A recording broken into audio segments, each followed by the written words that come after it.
There's something deeply unsettling about the moment you realize you've been living in a bubble. Not the kind of bubble people talk about on social media, where you only see opinions that match your own. I'm talking about something far more fundamental. The moment you discover that what you call reality isn't actually real at all. It's just you, projected outward onto everything around you. Most people will go their entire lives without ever having this realization. They'll walk through the world, convinced that what they see is what's actually there, that their interpretation of events is the correct one, that their emotional reactions are justified because, obviously, the situation warrants that exact response. But here's the thing that will probably make you uncomfortable. Every single thing you think you know about the world around you is filtered through the lens of who you are. Your past experiences, your wounds, your fears, your desires. You're not seeing reality. You're seeing yourself reflected back at you in everything. And this isn't some philosophical concept that sounds nice in theory. This is the most practical truth you'll ever encounter. Because once you understand this, everything changes. The way you handle conflict, the way you interpret other people's behavior, the way you move through the world. It all shifts when you realize that your perception isn't neutral. It's not objective. It's deeply, profoundly personal. Think about the last time someone said something that really bothered you. Maybe it was a comment from a friend, a look from a stranger, something your boss said in a meeting. You probably had an immediate reaction. Anger, hurt, frustration, embarrassment. And in that moment, you were absolutely certain that your reaction was appropriate, that anyone in your position would feel the same way. But what if I told you that your reaction had almost nothing to do with what actually happened, and everything to do with what that moment triggered inside you? This is where it gets interesting, because most people think they're responding to external events. They think they're reacting to what's happening around them. But the truth is, you're always responding to what's happening inside you. The external world is just the trigger. It's the match that lights the fire that was already there, waiting to burn. Let's say someone criticizes your work.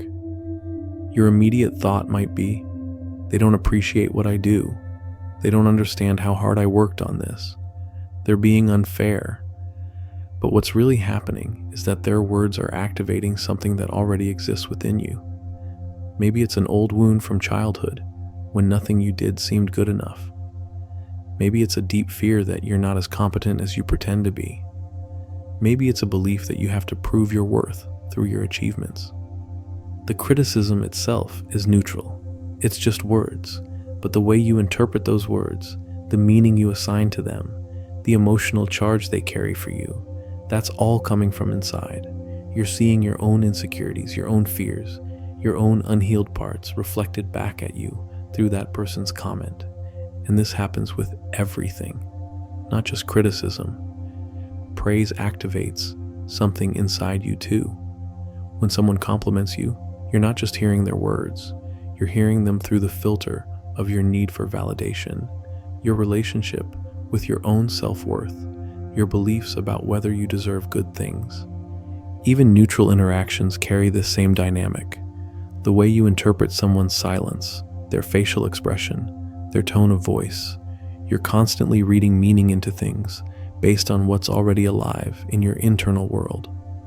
The person who grew up feeling ignored will read rejection into neutral behavior. The person who learned that love comes with conditions will look for signs that they're not measuring up.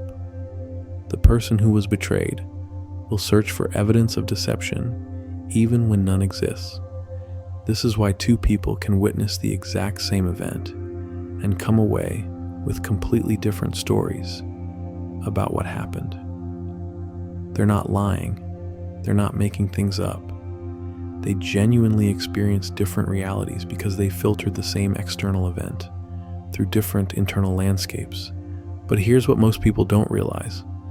This isn't a flaw in human perception. It's not something to be ashamed of or to fix. It's actually information.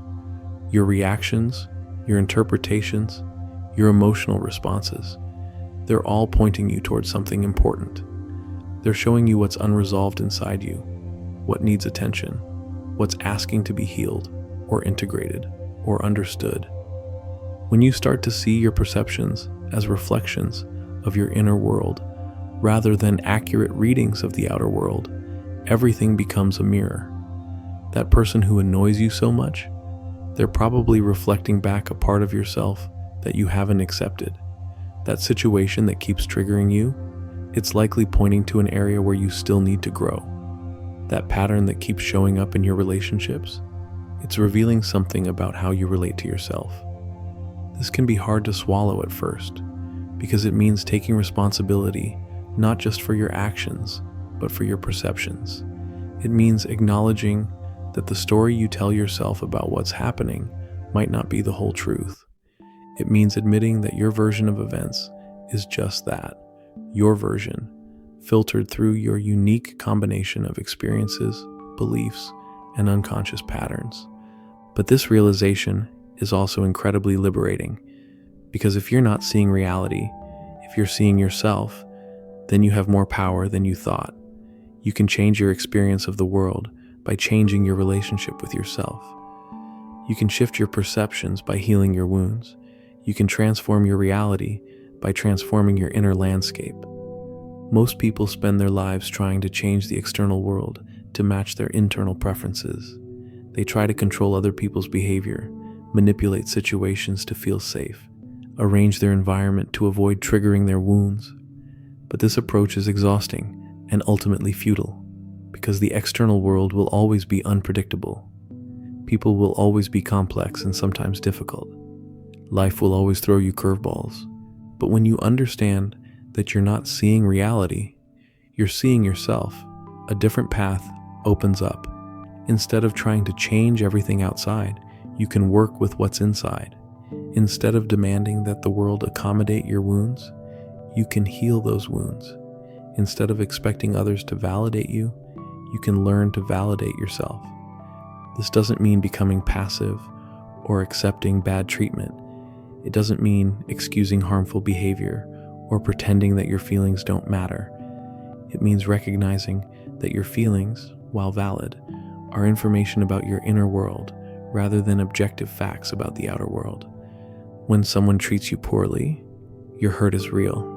Your anger might be justified, but underneath those reactions is usually something deeper, a wound that predates the situation, a pattern that existed before this person came into your life, a part of you that was already vulnerable to this particular type of pain.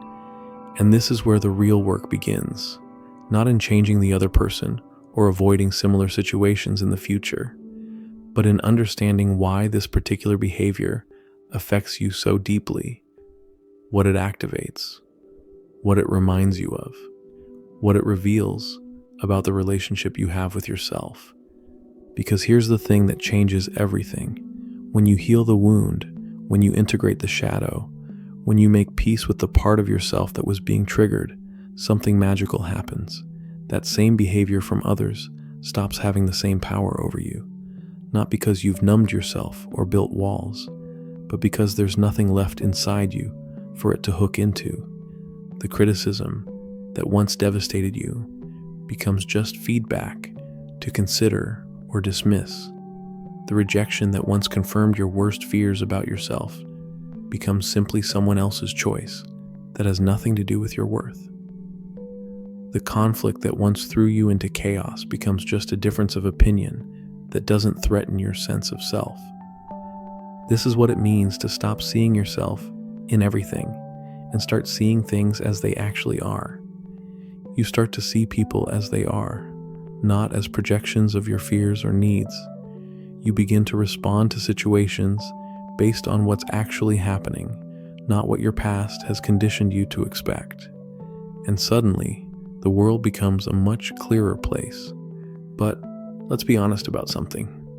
This shift doesn't happen overnight. You don't just wake up one morning and suddenly see reality without the filter of your inner world. This is a practice, a gradual unwinding of patterns that have been years, sometimes decades, in the making. And it starts with something simple yet profound. Catching yourself in the act, noticing when you're having a strong reaction to something, and pausing long enough to ask, what is this really about? Not dismissing the reaction, but getting curious about it. What's underneath this anger? What's behind this hurt? What old story is being activated right now? This kind of self-inquiry requires courage, because sometimes what you find isn't comfortable. Sometimes you discover that your righteous anger is actually unprocessed grief, that your criticism of others is really self-hatred turned outward, that your need to be right all the time is covering up a deep fear of being wrong, of being flawed, of not being enough. But here's what nobody tells you about this process. The more you see your own projections, the more compassion you develop, not just for yourself, but for everyone around you, because you start to realize that everyone is walking around with their own set of filters, their own wounds, their own unconscious patterns. That person who cut you off in traffic isn't personally attacking you. They're probably just as lost in their own inner world as you sometimes are in yours. The colleague who seems to undermine you at every meeting isn't necessarily plotting against you. They might be operating from their own fear of not being seen or valued. The friend who always needs to one-up your stories isn't trying to diminish you. They're likely struggling with their own sense of inadequacy. This doesn't excuse harmful behavior. It doesn't mean you should tolerate being treated poorly, but it means you can respond from a place of clarity rather than reactivity. You can set boundaries without making it personal. You can protect yourself without demonizing the other person. And something even more profound happens. As you stop projecting your inner world onto external events, you start to reclaim your energy.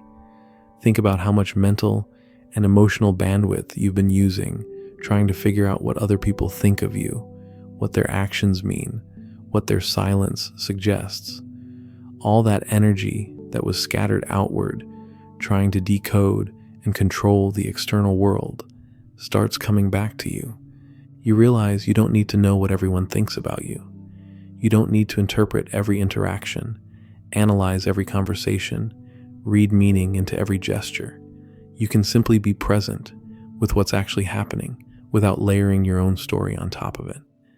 This is what inner freedom looks like.